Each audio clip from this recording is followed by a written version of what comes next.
आपका स्वागत है हमारे चैनल पर, जहां हम आज कार्तिक माह की महिमा और कार्तिक स्नान के महत्व पर चर्चा करेंगे। कार्तिक माह, जो कि हिंदू कैलेंडर का एक अत्यंत महत्वपूर्ण महीना है, जो श्रद्धा और भक्ति का प्रतीक है। इस महीने में विशेष रूप से नदियों और पवित्र जल में स्नान का महत्व है।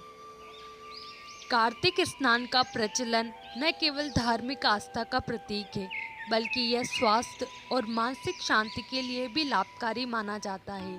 आज हम जानेंगे कि कैसे कार्तिक माह में स्नान करने से जीवन में सकारात्मक परिवर्तन आ सकते हैं और किस प्रकार यह हमारे आध्यात्मिक विकास में सहायक होता है। तो चलिए इस विषय पर गहराई से चर्चा करते हैं और जानते हैं कार्तिक माह की महिमा के बारे में। कार्तिक मास अत्यधिक पवित्र माना जाता है। हिंदू पंचांग के अनुसार वर्ष का 8वां महीना कार्तिक होता है। पुराणों में कार्तिक मास को स्नान, व्रत व तप की दृष्टि से मोक्ष प्रदान करने वाला बताया गया है। पूरे माह स्नान, दान, दीपदान, तुलसी विवाह, कार्तिक कथा का महात्म्य आदि सुनते हैं। ऐसा करने से शुभ फलों की प्राप्ति होती है व पापों का शमन होता है। शरद पूर्णिमा के व्रत और स्नान के बाद ही शुरू हो जाते हैं। त्योहारों और व्रतों का महीना कार्तिक दूसरे महीनों की अपेक्षा इस महीने में सबसे ज़्यादा त्योहार और व्रत होते हैं। यहाँ तक कि भगवान विष्णु की उपासना का कर्म भी इसी मास से शुरू होता है। इस महीने में सबसे पहले पूर्णिमा व्रत व स्नान, पति की रक्षा के लिए करवा चौथ व्रत, अहोई व्रत, रमा एकादशी व्रत, गोवत्स द्वादशी, धनतेरस पर्व, नरक चतुर्दशी व धन संपत्ति की देवी माँ लक्ष्मी का दीपावली पर्व, अन्नकूट महोत्सव व गोवर्धन पूजा, भाई की रक्षा के लिए भैया दूज, सूर्य की आराधना का पर्व छठ पूजा और देवोत्थान एकादशी व्रत जैसे सारे प्रमुख त्योहार और व्रत इसी महीने में आते हैं। धर्म शास्त्रों में कार्तिक महीने को सबसे पुण्य का महीना माना गया है। स्कंद पुराण में इसे सबसे अच्छा महीना माना गया है। वहीं पद्म पुराण में कार्तिक को धर्म, अर्थ, काम, मोक्ष देने वाला माह माना गया है। पौराणिक शास्त्रों के अनुसार कार्तिक मास में दीपदान करने से मनुष्य के सारे पाप नष्ट होते हैं। कहा जाता है कि इस महीने में जो मनुष्य देवालय, नदी किनारे, तुलसी के समक्ष एवं अपने शयन कक्ष में दीप जलाते हैं, उसे सभी प्रकार के सुख प्राप्त होते हैं। धार्मिक कार्यों के लिए यह माह सर्वश्रेष्ठ माना गया है। इस माह में भगवान विष्णु का पुष्पों से अभिनंदन करना चाहिए। ऐसा करने से अश्वमेघ यज्ञ के समान पुण्य फल मिलता है। कार्तिक माह की षष्ठी को कार्तिकेय व्रत का अनुष्ठान किया जाता है। स्वामी कार्तिकेय इसके देवता हैं। इस दिन अपनी क्षमता अनुसार दान भी करना चाहिए। ऐसा भी कहा जाता है कि भगवान शिव पार्वती के पुत्र कुमार कार्तिकेय के नाम पर इस माह का नाम पड़ा कार्तिक माह। कथा है कि एक बार कार्तिक मास की महिमा जानने के लिए कुमार कार्तिकेय ने भगवान शिव से पूछा कि कार्तिक मास को सबसे पुण्यदायी मास क्यों कहा जाता है। इस पर भगवान शिव ने कहा कि नदियों में जैसे गंगा श्रेष्ठ है, भगवानों में विष्णु, उसी प्रकार मासों में कार्तिक श्रेष्ठ मास है। इस मास में भगवान विष्णु जल के अंदर निवास करते हैं, इसलिए इस महीने में नदियों एवं तालाब में स्नान करने से विष्णु भगवान की पूजा और साक्षात्कार का पुण्य प्राप्त होता है। कार्तिक स्नान की महिमा।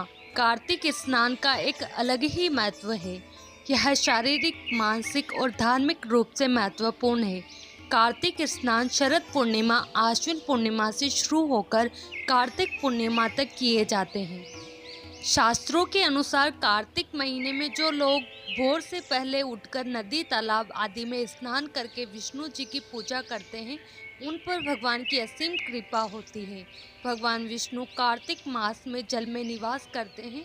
जो लोग भोर से पहले पानी में स्नान करते हैं, उन्हें सुख, समृद्धि और स्वास्थ्य लाभ होता है। जो लोग कार्तिक महीने में समुद्र या नदी में नहाते हैं, उन्हें अश्वमेघ यज्ञ जैसा लाभ होता है। इस समय गंगा माता द्रव रूप में नदियों, तालाबों और समुद्र में फैल जाती है। कार्तिक स्नान और पूजा के कारण ही सत्यभामा को श्री कृष्ण की पत्नी बनने का सौभाग्य मिला था। पुराणों के अनुसार कार्तिक महीने में स्नान, दान और व्रत आदि करने से पाप नष्ट होते हैं। इस मास में पूजा और व्रत से तीर्थ यात्रा के समान शुभ फल प्राप्त होता है। जिस प्रकार का फल प्रयाग में कुंभ स्नान से मिलता है, उसी प्रकार का फल कार्तिक महीने में किसी पवित्र नदी के तट पर स्नान से मिल सकता है। इससे वातावरण शुद्ध हो जाता है, जो शरीर के अनुकूल तथा लाभदायक होता है। सुबह हवा शुद्ध होती है, जिसमें ऑक्सीजन प्रचुर मात्रा में होती है। इससे शरीर में प्रतिरोधक क्षमता बढ़ती है और कहीं सामान्य बीमारियां दूर रहती है। कार्तिक स्नान और व्रत करने वाले को सुबह जल्दी उठकर नित्य कर्मों से निपटकर नदी, तालाब आदि के साफ पानी में प्रवेश करना चाहिए। आधा शरीर पानी में डूबा रहे, पानी में इस प्रकार खड़े होकर स्नान करना चाहिए। गृहस्थ व्यक्ति को काले तिल और आंवले के चूर्ण को शरीर पर मलकर स्नान करना चाहिए। वर्तमान में यदि नदी, तालाब आदि में स्नान संभव न हो तो घर में सुबह भोर होने से पहले जब तारे दिख रहे हो तब स्नान कर लेना चाहिए। इसके बाद मंदिर जाकर भगवान विष्णु की पूजा करनी चाहिए, भजन कीर्तन करने चाहिए और कार्तिक महात्म और कथा सुननी चाहिए। मंदिर नहीं जा पाए तो घर में पूजा की जा सकती है। जैसे कि हमने इस वीडियो में कार्तिक माह की महानता और स्नान के लाभों के बारे में जाना, हमें समझ में आता है कि यह समय भक्ति और आत्मिक उन्नति का है। इस माह में किए गए स्नान से न केवल पापों का नाश होता है, बल्कि मन की शांति और संतोष भी प्राप्त होता है। आप सभी से अनुरोध है कि इस पवित्र माह में अपने विचारों और कर्मों को सकारात्मक रखें। अपने परिवार और मित्रों के साथ इस माह का आनंद लें और भक्ति में लीन रहें। अगर आपको हमारा वीडियो पसंद आया हो तो कृपया लाइक और सब्सक्राइब करें और अपने अनुभव हमारे साथ साझा करें।